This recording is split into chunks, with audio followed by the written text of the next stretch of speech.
drunk. I got to balance out road jack. Brian. Yes, sir.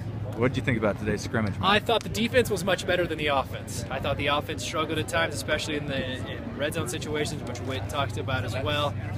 Troy McCormick was tremendous, though. He was a lot of fun to watch. I thought Evan Moiai, Wesley Tong had good days out of the offense. But defensively, that defensive line controlled the day. Peter Toy moving out was tremendous. He in the backfield quite a bit. A lot of pressure.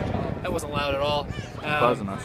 And DBs, you just want to see him make more picks. I mean, a lot of opportunities for interceptions today that they dropped.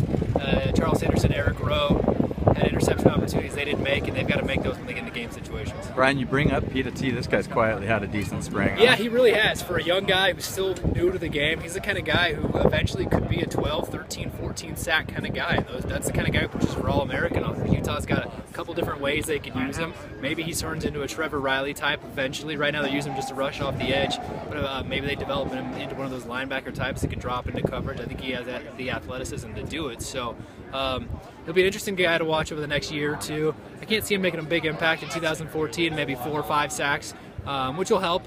And by 2015, he's the kind of guy who can really push his way into double-digit sacks. Coach Whit just told us that Travis was the best quarterback out there today. I don't necessarily agree. I don't what agree. do you think? I don't think so, but he was going against the ones most today. But I thought Connor Manning was your best quarterback. I don't think there's any question that he had the best day today. Manning was the most consistent, made the best throws. Travis forced a lot of balls today, whereas I didn't see Manning force any. But Travis did have something that Manning didn't.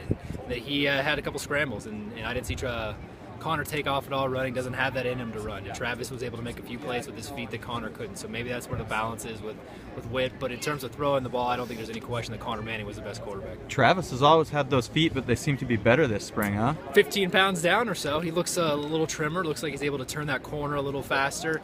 And he looks like he's a lot more decisive in the pocket and when he wants to run. When he decides, I'm going to run, he starts to go as opposed to dancing around or running along the sidelines, running laterally for a little bit before turning it up. Now he looks and he goes, all right, I'm ready to run. I'm going to do it. And that's what Travis is doing now. He looks faster doing it. The astute observers will know that Trench played doom the University of Utah's offense last season. What have you seen from the Trenches today and in spring in general? Today it wasn't terrible. My few issues were in run blocking. I thought they had a few run blocking issues. Mark Puvave actually stepped up and played with the ones a bit today. And he had some pretty good success out there. He was a new guy. He showed a lot of fire out there. And Whit said he'd missed a good chunk of spring and is fully cleared now. So that's definitely a positive thing. Maybe you add another guy down the depth chart that can back up in case there's an injury. Pass protection wasn't great overall today. The pockets collapsed a little faster than you'd like, probably a half-second faster than they wanted to on a consistent basis. But it wasn't the worst day of the offensive line, but it wasn't the best. It was about an average day out of them.